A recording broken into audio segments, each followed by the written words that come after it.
हमारे समाज में शादी को कई सारी प्रॉब्लम्स का सलूशन माना जाता है, खास तौर पर जब बात हो महिलाओं की सेहत की।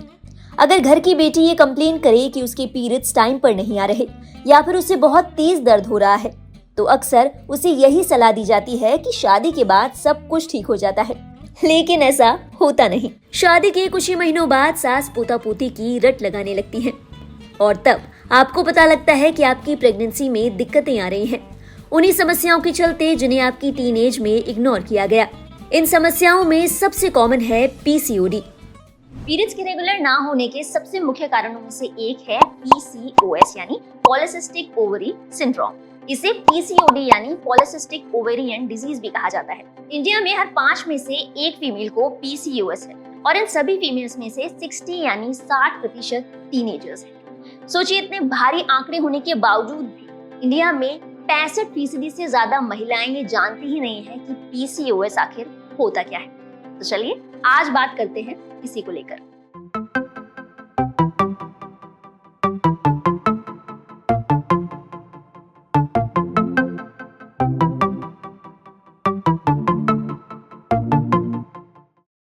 पीसीओएस की वजह से पिट्यूटरी ग्लैंड एब्नॉर्मल अमाउंट में एलएच यानी ल्यूटिनाइजिंग हार्मोन छोड़ने लगता है, जिससे मेंस्ट्रुएशनल साइकिल डिस्टर्ब होने लगता है, जिसकी वजह से ओवरीज में बनने वाले एग, जिन्हें फॉलिकल्स कहा जाता है, मैच्योर नहीं हो पाते और ओवरीज से बाहर नहीं आ पाते। यही कारण है कि ओवुलेशन नहीं हो पाता।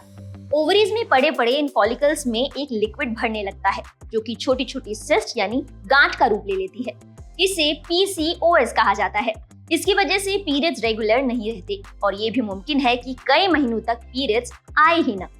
जो महिलाएं मां नहीं बनना चाहती, उनके इलाज में आमतौर पर कॉन्ट्रासेप्टिव पिल सजेस्ट की जाती है, लेकिन प्रॉब्लम तब आती है जब एक महिला मां बनना चाहती हो, क्योंकि इस समय ओव्यूलेशन ही नहीं होता। ऐसे में महिला कंसीव नहीं कर पाती। इसे ओव्यूलेटरी इनफर्टिलिटी कहा जाता है।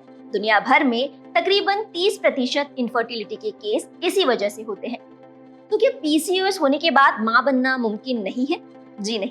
ट्रीटमेंट के दौरान डॉक्टर्स दवाओं और इंजेक्शन के माध्यम से हार्मोन्स को बैलेंस करने की कोशिश करते हैं ताकि ओवुलेशन करवाया जा सके। और अगर इसमें सफलता नहीं मिलती तो आपके पास एक और ऑप्शन है, आर्टिफिशियल इंसेमिनेशन। और अगर इन दोनों ऑप्शंस में से ही कुछ भी काम ना करे तो आपके पास ऑप्शन बचता है आईवीएफ का।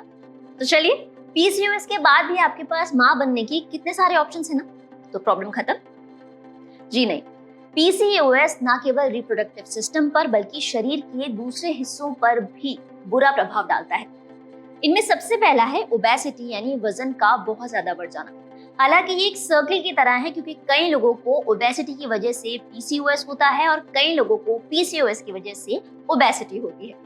पीसीओएस ग्लूकोज मेटाबॉलिज्म को भी प्रभावित करता है, जिसकी वजह से इंसुलिन रेजिस्टेंस हो सकता है। ऐसे में आपका शरीर पर्याप्त इंसुलिन नहीं बना पाता और ब्लड शुगर बढ़ने लगता है। नतीजा, डायबिटीज। पीसीओएस के साथ कंसीव करने वाली महिलाओं को जेस्टेशनल डायबिटीज का खतरा कई गुना बढ़ जाता है। तो ऐसे समय में लड्डू खाने से पहले अपना ब्लड शुगर जरूर चेक कराएं, क्योंकि ऐसा ना करना आपके और आपके बच्चे दोनों के लिए बेहद खतरनाक हो सकता है। पीसीओएस के दौरान बढ़ा इंसुलिन आपको कई सारी दूसरी प्रॉब्लम्स भी देता है। यही नहीं, इस बढ़े हुए इंसुलिन और ल्यूटिनाइजिंग हार्मोन की मात्रा ओवरीज में टेस्टोस्टेरोन के लेवल को बढ़ा देती है और यही कारण है कि एग मैच्योर नहीं हो पाता।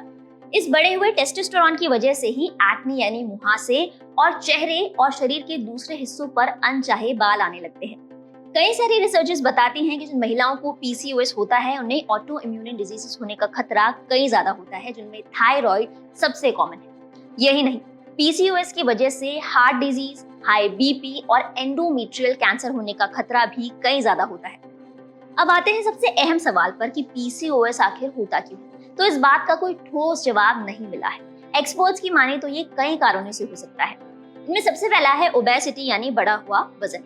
पीसीओएस के 80% से ज्यादा केसेस में महिलाएं ओबेस होती हैं। दूसरा, ये जेनेटिक भी हो सकता है, जैसे कि माँ को था और फिर बेटी को मिला। इसके अलावा सबसे जरूरी खराब लाइफस्टाइल।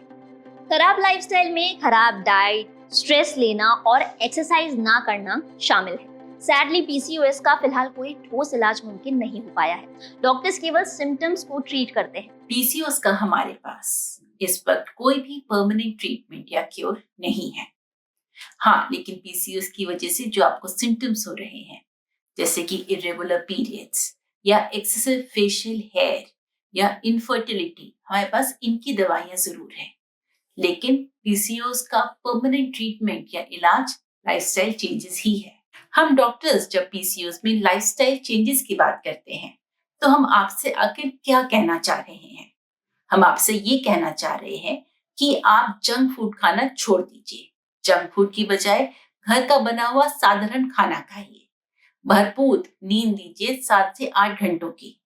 प्लास्टिक के बर्तनों में खाना और पीना छोड़ दीजिए और इसके अलावा रेगुलर एक्सरसाइज करिए। प्लास्टिक के बर्तनों में खाना पीना छोड़ना, इससे क्या हो जाएगा? Let me explain. प्लास्टिक में बीपीए नाम का एक केमिकल होता है जो कि पीसीओएस को बढ़ावा देता है। इसीलिए अपने प्लास्टिक के बर्तनों, स्पेशली प्लास्टिक की बोतल को डिच कर दें। दोस्तों, आई एम श्योर ये वीडियो आपको पसंद आया होगा और आपने इससे बहुत सारी चीजें सीखी होंगी। अगर ऐसा है तो इसे अपनी बेटी और घर की दूसरी फीमेल्स को जरूर शेयर करें। और हाँ, हमारे चैनल को सब्सक्राइब करना ना भूलें ताकि हर शुक्रवार जब हम आपके लिए लेट्स टॉक खुलकर का नया एपिसोड लेकर आते हैं तो वो आप मिस ना करें। मैं हूँ प्रीति और अगले हफ्ते आपसे फिर होगी मुलाकात एक और ऐसे टॉपिक के बारे में जिसके बारे में लोग खुलकर बात नहीं करते।